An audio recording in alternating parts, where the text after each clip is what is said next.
G'day guys, Keithy here, thanks for joining me. Going to do some more work on the P38. What I've done recently, I've gone through a couple of the videos that I've done, and one in particular sort of caught my eye was the EAS Bypass System video that I did. Links up there somewhere, no doubt. I thought I'd do that again, and I'd do it more clearly, and I'd be more specific on that with a better camera, and hopefully we can make it a little bit better, a bit more visually appealing, so that you guys can get a better idea of what it's all about. Let's go and have a look. Alrighty, so here she is in all her glory. I haven't driven this thing in about 6 weeks, believe it or not, so it's time to come out. Alrighty, EAS system is in there, guys, and what you can see is a whole heap of action down here. And then there's a bit more action going on up here as well. Let me explain exactly how this bypass system works if you've got no idea about it, or if you're new to P38ing and you're looking to do something similar yourself.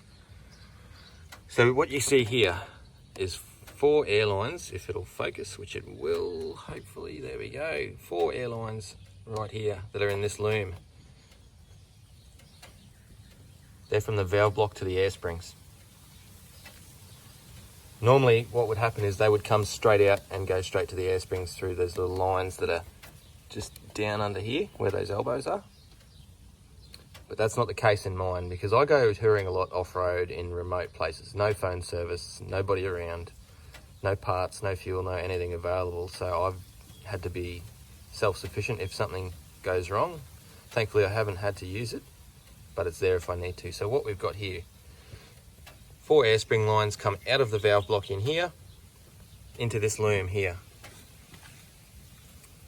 Now this loom continues around, you can see it there, up over the airbox intake from my snorkel. That blue one is from the compressor at the valve block.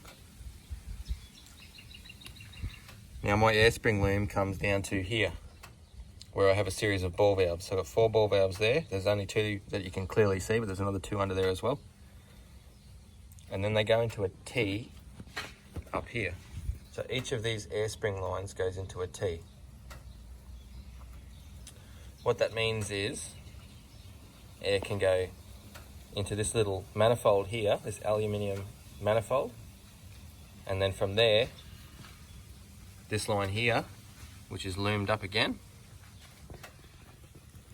goes straight to these elbows and then down to the air springs. Why have I done that?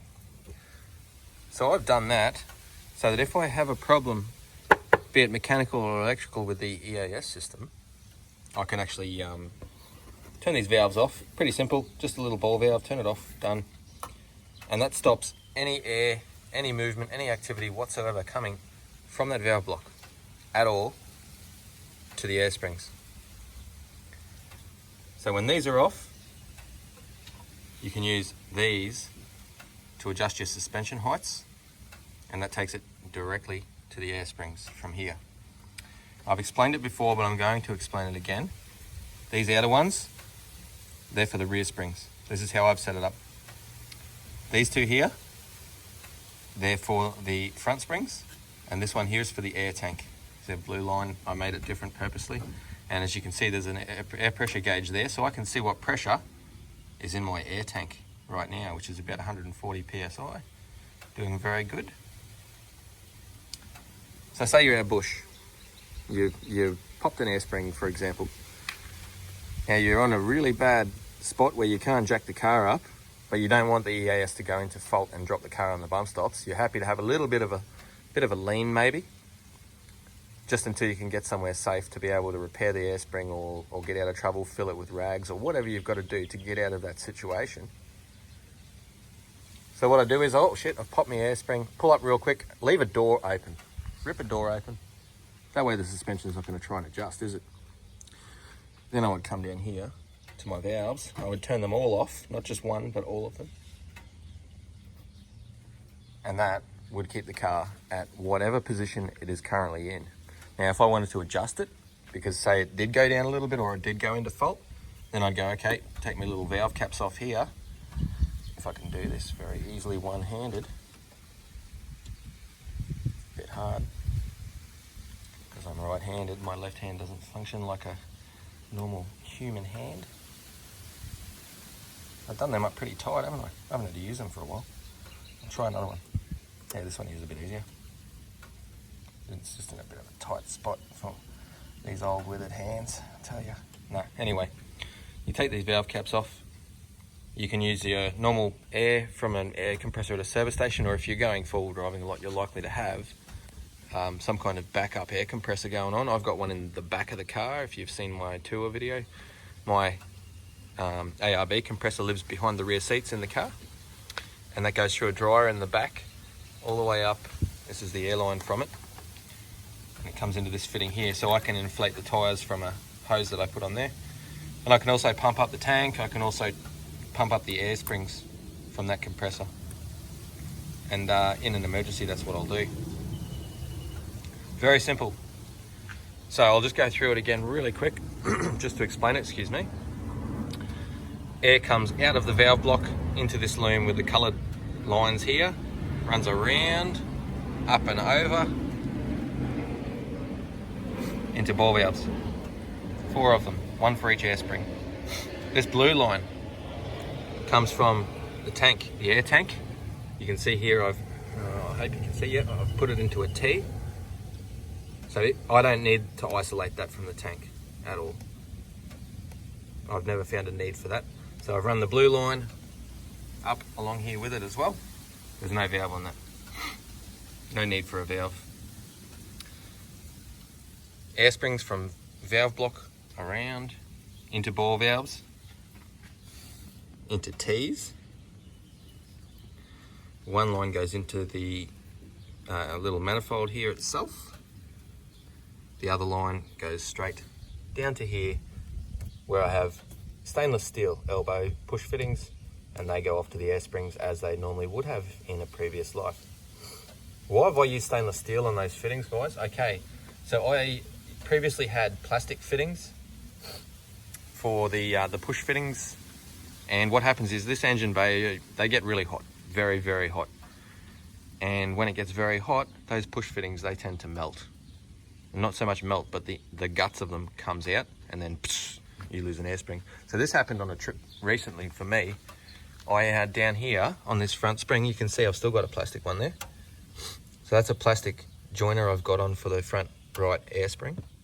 I was on a trip that was very slow and hot, and what happened is that fitting there got that hot that it actually, the guts of it fell out, and I lost this front right air spring. And I thought, oh shit, I've popped an airbag, when I hadn't actually popped a bag, thank Christ. So luckily I kept a few of these as spares. I'll change that out for a stainless steel one soon. But that enabled me to get out of trouble and finish the trip off with no dramas. It was very, very good. If you're looking to do this, what will you need? You'll need a whole heap of 6mm airline. That's 6mm, all of that airline. I've used conduit here just to keep them all together. You don't have to do that, but I think keeping everything neat and tidy is good, plus that protects the airlines from rubbing on anything that may be in the engine bay. So you get yourself some 6mm airline. You will need a couple of meters if you're doing all 4 springs like I have. A couple of T's. Ideally, if you can get these T's in stainless steel, please do that. They don't like the heat. You'll need 4 ball valves and push fittings on them as well.